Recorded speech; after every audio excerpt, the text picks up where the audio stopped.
bakora stage ku buryo batoya buryo bakora stage iryoshye nka Benovi y'Umwazano mu minsi mike yanabonye stage ze ni stage utakwibagirwa uko byagenda kose yinjira neza nk'umusazi. Undi muntu wabigerageje umuntu bita Kevin Kati hari stage yakoze za mu cyogajuru buryo ubona yuko ari stage nubwo ibindi byapfa ari kuvuga ati umuntu yinjiye neza. Abahanzi amafaranga babaha ni makeya ko mwinjira ukuntu gusa mwese cyangwa tubahe Benovi y'umwinjira ihinduke ibindi byo ni fresh ariko uburyo binjira bose binjira nk'abahiti bibuka nk'abajya mu bafana neza urumva. So ni ikintu numva cyahinduka stage zibukwa ibindi byose kuririmba kuba bazwi biki byose abantu babakunda ni fresh ariko bashyiremo n'akantu ka fan. Icyo ni icyambere bari kubashinja. Icya kabiri ni ugushimira abakire bose bizereye mu muziki nyarwanda, MTN, Primus, BPR, Vitaro, tugashimira na EAP. Ibintu nk'ibyo rwose biraryoshye urabona yuko bitanga akazi. Murakoze cyane. Niki mugiye guhindura kuri icyo kintu?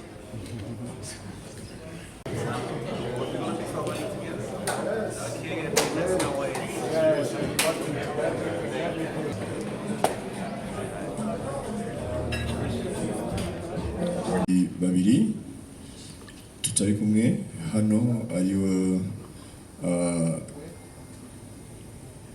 Kenison na Kevin Kade. Tumaze ibyumweru bibiri baratse uburenganzira bwo kutazaboneka kuri uyu munsi. Hari ingendo z'akazi barimo bari barabitubwiye ko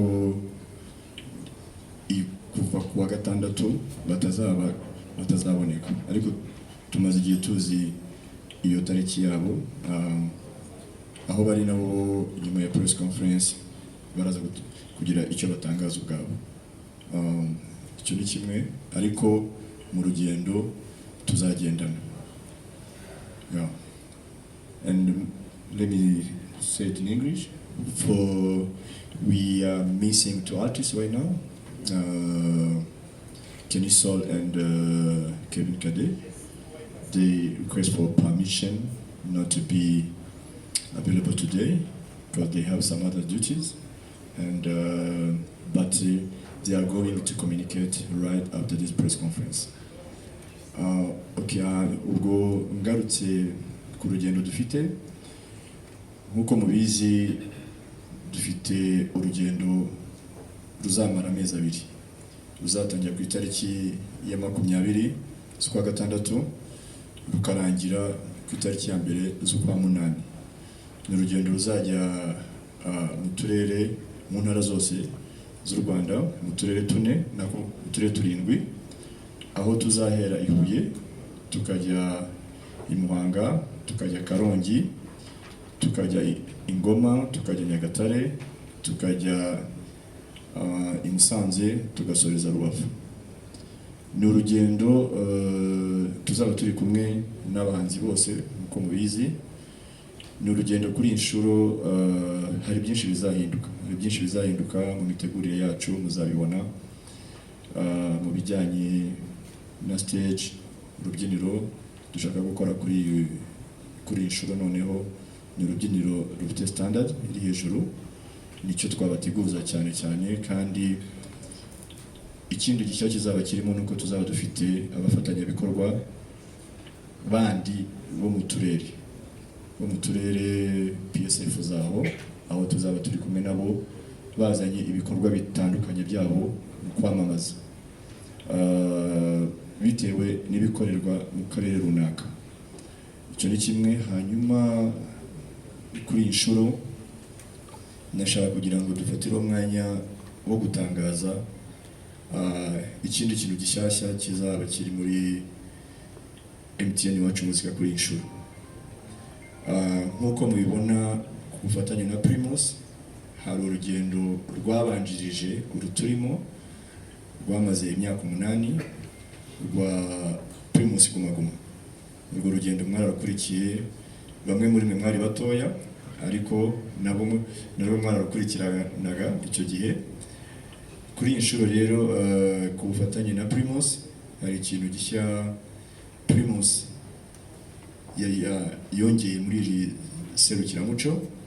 Ikintu gishya yongeyemo ni uko yifuje yuko abatsindiye Primus Guma Guma bazitabira MTN Iwacu Muzika. Bitangaje ku mugaragaro.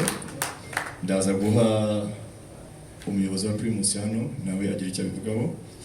Ni kuvuga ngo muri Bukare hari umuhanzi umwe watuvuyemo, ariko nk'uko mubizi tuzakora mu burere burindwi kandi n'abahanzi bari batwaye Primus Guma Guma ari barindwi. Hari ibyo rero tumaze kubishyira ku murongo, abo bahanzi bazitabira iryo serukiramuco. Ni ukuvuga ngo wenda bize mbona bari kwambara ngo Urban Boys, Urban Boys aboneka, na Platini bazahagarara Dream Boys, n'abandi na Bruce Melody, Riderman, Comedy Knowless bose bazitabira. Ubwo tuzagira n'umwanya wo kwibuka watuvuyemo. Ibitaramo tuzagenda dukora nk'umuhanzi watwaye Guma Guma. Abo bahanzi rero ni ukuvuga ngo muri buri gitaramo tuzajya tuba dufitemo umutumirwa. Azaba ari umutumirwa, ari umushyitsi waje muri Iwacu Muzika, muri MTN Iwacu Muzika nk'umutumirwa muri buri gitaramo, muri buri event. Azajya aza umutumirwa wacu kudusangiza ku mateka y'urwo rugendo, uko byari bimeze n'ukuntu umuziki w'iki gihe umeze. Arumva rero twafatira umwanya wo gushimira Primus ku bw'icyo gikorwa yatangije n'ubu ngubu igikomeje.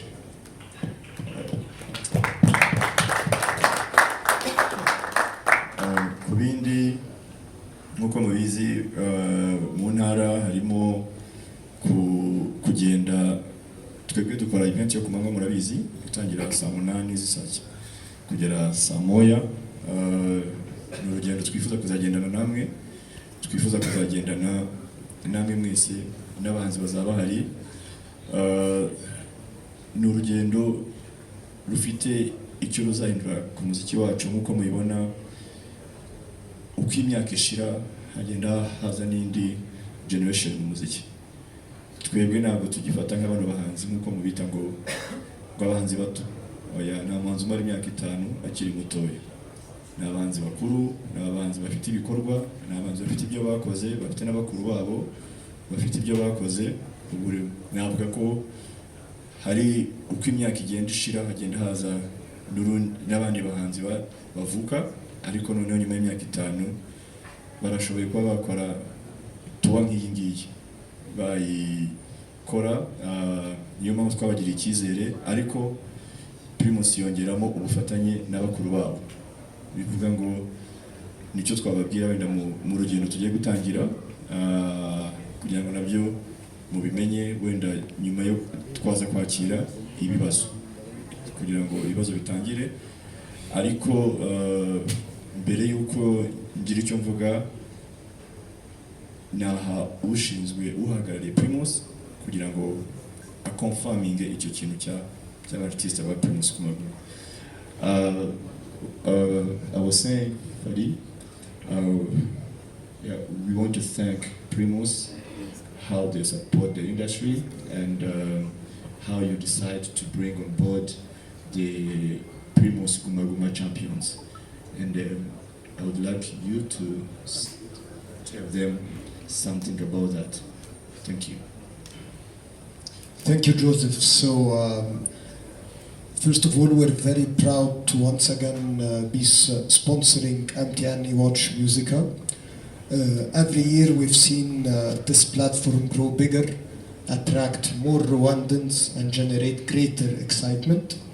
And as Joseph was mentioning, this year we wanted to make it even more special and more exciting. So we are very proud to announce that Primus will be bringing Guma Guma champions as special guest performers across the tour. So we'll be having Bruce Melody in Ngoma, Urban Boys in Rubavu, No Less in Mohanga, Riderman in Musanze, Dream Boys in Huye, and Tom Cruise in Nyagatare. So get ready for bigger performances, bigger excitement, and we can't wait to enjoy this season of Iwachu Musica 2026 together with you. Thank you. Applause, ladies and gentlemen. You will receive Jesus? Okay. Yeah, and also want to give it to MTN to say something about the festival. Murakoze EAP. That's all I know about Kenya Rwanda, so I continue in English. First of all, another edition of MTN Iwachu Musica. We are so honored and so happy to bring about the new one in 2026. I think for MTN, the last 1 week has been all about music, and if you've been following, not only Iwachu Musica, we have launched our Nicho Jihe campaign with a song. Okay, Nicho Jihe, I don't know how many of you have heard. Can you guys raise hands, people who have heard the song? Do you like it? So please go, people who have not heard, please go ahead and ensure it's on YouTube. Please see the video. It's about our journey as MTN with Rwanda, and as well as celebrating Rwanda through music. We also have launched the Caller Tunes Awards, okay, and this is going to be an exciting journey along with Iwachu, okay, wherein we are asking all Rwandans to vote their favorite artists, okay, and we've got amazing prizes to be won for the artists in the next 2 months. So all these things, what we've done, whether it's the launch of Nicho Jihe as a campaign, whether it's the Caller Tunes Awards, whether it is Iwachu Musica, MTN believe that in Rwanda music binds everyone. That is why MTN has always been focused on promoting music all the year round. Iwachu Musica is our flagship sponsorship, okay, and we've been doing this for the last few years. We really love to see the excitement that happens across the country when people unite to watch, Iwachu Musica. I mean, this is a platform where not only do we promote our amazing artists, but we also promote people to join hands and appreciate music. Iwachu does not come with an entry fee, okay, for people to watch. It's complete democratization of music. So anybody who's interested to hear that, they are most welcome to just walk into the arena to watch and our favorite artists. This year, I'm hoping that it's going to be even more exciting than the last year, even bigger than the last year. Whatever mistakes we made, I'm sure we'll get corrected this year, okay, and it will become all the more exciting. From MTN standpoint, we do not take this event for granted. Every happy face, every little child. When I go to Iwachu, you see the first row is always booked for the children, okay, and they're the biggest dancers. Okay, they are the future of music, they are the future of MTN, they are the future of this country. So it feels amazing to see everybody participating, coming in flocks. We will continue to promote music because music transcends language. I can't speak Kenya Rwanda, but the Rwandan music gets me, okay, which is great. All these artists, even I don't understand what they're talking about, but when they sing, it touches my heart, right? So music transcends time and language. Okay, and that's the most beautiful way to celebrate this country. So we'll continue to support, okay, and take your feedback and get better and better and better. Thank you so much. biciye mu magambo make arimo arashimira abugana urugendo no gukunda umuziki nubwo abatabyumva neza ngo bimukora ku mutima numva ko na beat zikora ku mutima. Ikindi rero navuga ni kuri Caller Tune ikintu MTN balonshinze ejo bundi hari award y'abahanzi bari muri Caller Tune, bivuga ngo muri urugendo tuzagira Caller Tune tuzaba turi kumwe nabo, bivuga ngo harimo no gukangura abanzi gukomeza kubatora kugira ngo ibyo bihembo bya MTN bya Caller Tune bazabyegukane kuko harimo amafaranga harimo 12 y'igihembo gikuru. Bivuga ngo rero harimo kuba twakangurira abanyarwanda gutora abahanzi babo kugira ngo nayo mahirwe nayo mafaranga tuzabona umuhanzi wacu wazayegukana. Reka mena BPR mu rugendo rwacu tugiye kugendana rwa MTN wacu muzika igihe kibitubwiraho.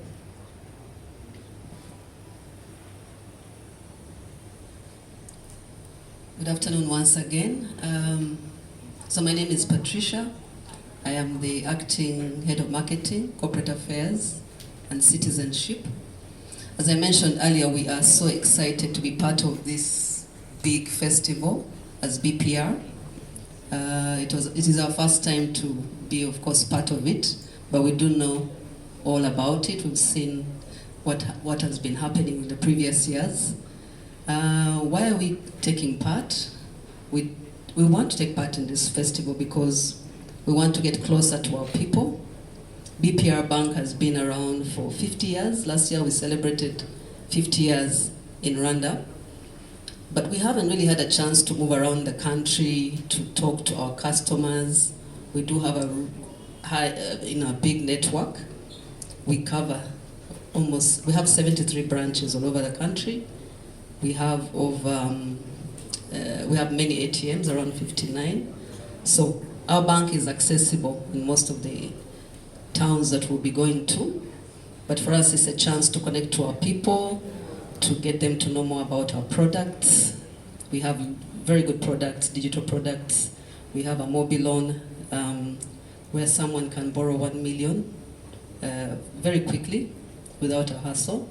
So we want to push more of these products. We have our, we can find our services on the phone. You just have to dial *150# and then you'll be able to access our services. We know that there are so many people that are not banking. There are many people in the different towns that don't use banks.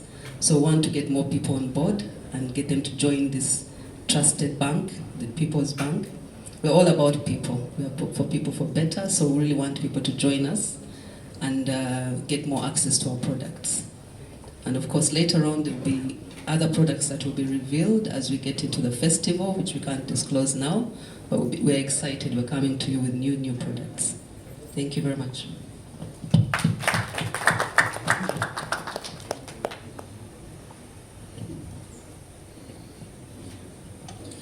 Natekereza ari umwanya kuba twatangira ibibazo. Murakoze. Katwaki.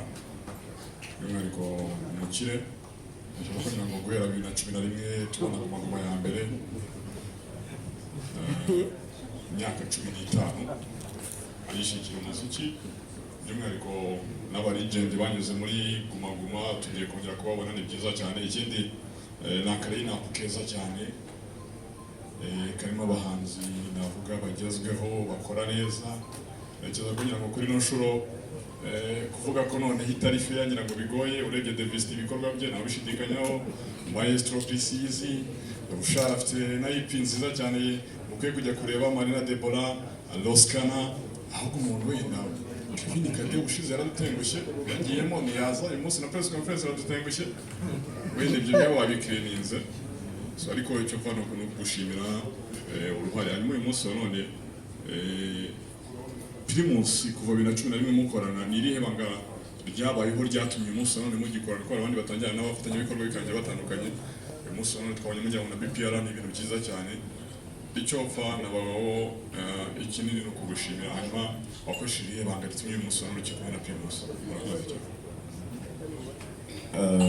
Wenda manje gara ku cya Kevin Kade ho ntabwo turi gushidikanya ko n'ubushize hajemo ibikorwa aragenda byihutirwa by'igihugu, ariko n'ubu ngubu navuga ko biri ku murongo nta kibazo dufitanye nawe, nta kibazo afite.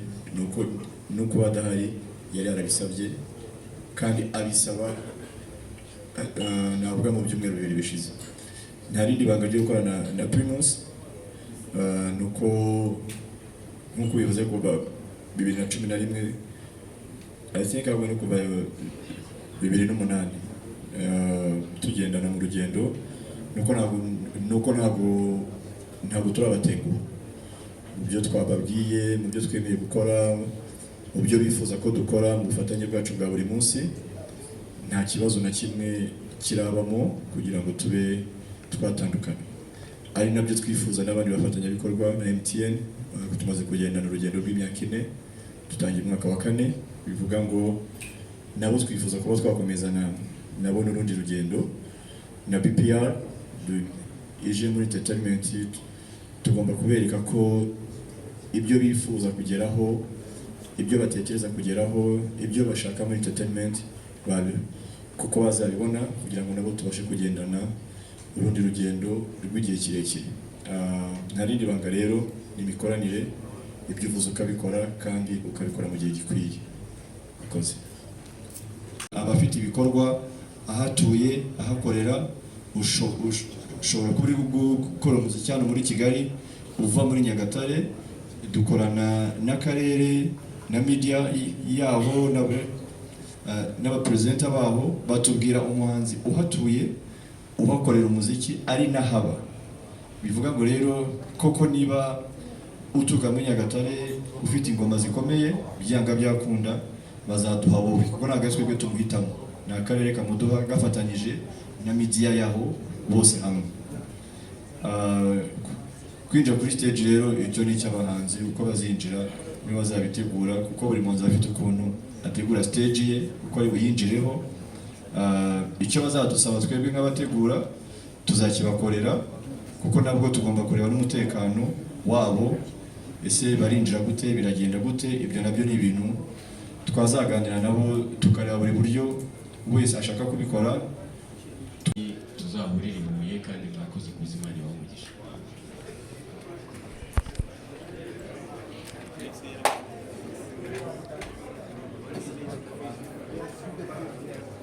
Tuzahurira i Huye kandi mwakoze kuzima ni bamugisha.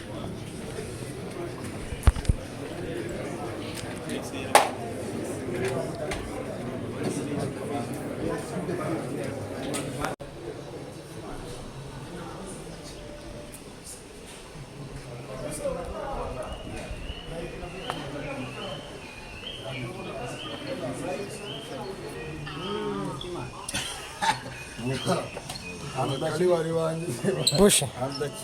Wagwana. Wara nubwo kivu.